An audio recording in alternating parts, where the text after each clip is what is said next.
अस्सलाम वालेकुम dear students, कैसे हैं आप लोग। इस वीडियो में हम लोग डाइवर्जेंस थ्योरम को यूज़ करेंगे। ये कैसे करते हैं।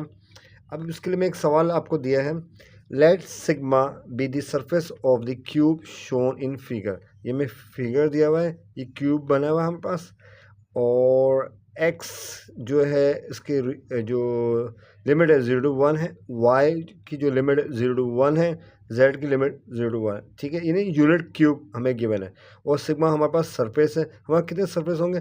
6, 1 2 3 4 5, इस तरह नहीं, जैसे आपके पास डाइस होता है, नीचे भी 6, ये है ना 6। ठीक है, तो ये हमारा फिगर है oriented outward. Use the divergence theorem to find the flux of the vector field. हमें डाइवर्जेंस थ्योरम की मदद से हमें फ्लक्स निकालना है वेक्टर फील्ड के। हमारे पास जो एफ गिवन है वो क्या है? 2xi + 3yj + z² के। ठीक है, ये अक्रॉस सिग्मा। ठीक है, ये हमारा वेक्टर फील्ड है। तो अब इसको हमें फ्लक्स निकालना है डियर स्टूडेंट्स। तो हमें पता है फ्लक्स होता है F.N/ds। ठीक है, अब इसको हम कन्वर्ट करेंगे वॉल्यूम इंटीग्रल। एक्चुअली डाइवर्जेंस क्या है? डबल इंटीग्रल टू, यानी surface integral to volume integral. हमें ट्रिपल इंटीग्रल लिया। जी मीन्स के सॉलिड सरफेस है। ठीक है, तो डाइवर्जेंस, सॉरी ये सॉलिड बॉडी है, I mean divergence F D V. तो हम इसको यूज़ करेंगे फाई इज इक्वल टू, इसको हम कन्वर्ट करेंगे इसमें। तो डाइवर्जेंस एफ डी वी, इसके लिए पहले हमें डाइवर्जेंस निकालना होगा। डाइवर्जेंस हमें पता है डेल डॉट एफ के बराबर होता है। तो हम क्या करेंगे, इस एफ का हम लेंगे dot product with respect to delta. हमें डेल्टा पता है डावा और डावा एक्स आई प्लस डावा और डावा वाई जे प्लस डावा डावा जेड। जब हम डॉट प्रोडक्ट लेंगे तो हम सिंपल क्या करेंगे, इस फंक्शन का जो आई कंपोनेंट है वो देखो हमने ये रख लिया। ठीक है, ये आपके पास जे है, ये के है। ठीक है, तो हमें पता I dot I, J dot J, के डॉट के 1, और बीच में हमने प्लस क्यों रखा है? हमें पता है जब डॉट प्रोडक्ट हट जाएगा, जब डॉट प्रोडक्ट हम लेते हैं तो आई डॉट आई 1 हो जाता है, तो बीच में प्लस साइन जरूर लिखते हैं। ठीक है, यहाँ पे हमने क्या सिंपल क्या किया, डेल डॉट एफ हमने डाइवर्जेंस ले लिया है। यहाँ पे 2x रखा, 2x 3y z²। ये देखो रेस्टोरेंट 2x 3y z²। सही है, तो आई जो कंपोनेंट है उसको हम डावा एक्स रखा, जे जो है उसको हम डेरिवेटिव ले रहे हैं विद रिस्पेक्ट टू वाई ले रहे हैं, जो के है विद रिस्पेक्ट टू जेड ले रहे हैं। सही है, तो डाइवर्जेंस एफ हमारे पास आ जाएगा, ये 1 हो जाएगा, बचा 2, इसका आ जाएगा 3, इसका आ जाएगा z² का जो डेरिवेटिव होगा वो होगा 2z।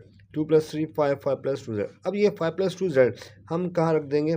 यहाँ पे पुट अप कर देंगे। ठीक है, यहाँ पे हमने 5 + 2z पुट अप कर दिया। अब हम लिमिट अप्लाई करें। हमें जो रीजन दिया हुआ है z 0 से 1, y 0 से 1, x 0 से 1 है, ये हमें सरफेस दिया हुआ है। तो इसको हम सॉल्व करते हैं। हम 1 बाय 1 करेंगे। पहले हम z के हिसाब से इंटीग्रेट करेंगे। देखो ये ध्यान में रखना, ये z एक्चुअली ये इसका इंटीग्रल होगा, उसके बाद फिर हम इसका लेंगे इंटीग्रल, फिर फाइनली x का ऐसे लेंगे। तो y + 2z डी z के साथ में इंटीग्रल लेते हैं तो क्या होता है, 5z + z², क्योंकि पावर इंक्रीज हो जाएगा, z² और 2, और 2 से 2 कैंसिल हो जाएगा। सही है, 0 से 1। तो अब हम upper limit minus lower limit apply करेंगे। अपर लिमिट क्या है, यहाँ पे 1 पुट अप कर देंगे, 5 × 1 5, 1 का स्क्वायर 1, 5 + 1, और 0 पुट अप करोगे तो 0 हो जाएगा, 5 + 1 6 आपके पास बचा dy/dx। अब हम क्या करेंगे, इसको y के हिसाब से करेंगे। तो अगेन 6 को चाहो बाहर रख लो, तो यहाँ पे क्या बचा है आपके पास 1 का इंडिकेशन dy के हिसाब से यहाँ पे लेते हैं। तो y एक्चुअली 1 का इंडिकेशन y के हिसाब से करें, आई मीन, तो क्या हमारे पास बचेगा y, तो वो होगा, उसको हम अप्लाई करेंगे लिमिट 0 से 1, तो अगेन 1 बचेगा। तो अब ये बचा dx, तो x 0 से 1 करेंगे, वो भी अगेन क्या होगा, 1 बचेगा। तो फाइनली हमारे पास फ्लक्स आ गया 6। ये हमारा आंसर है। ये स्टूडेंट समझ में आया। तो चाहो तो अब ये स्टेप डायरेक्ट भी कर सकते थे।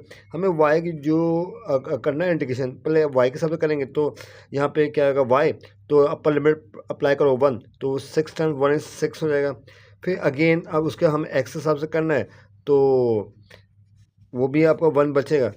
तो फाइनली आपका फ्लक्स आ गया 6, ये आंसर है। तो हमने ये देखा इस वीडियो में। तो डाइवर्जेंस से हम क्या निकाल रहे हैं, फ्लक्स को सॉल्व कर रहे हैं।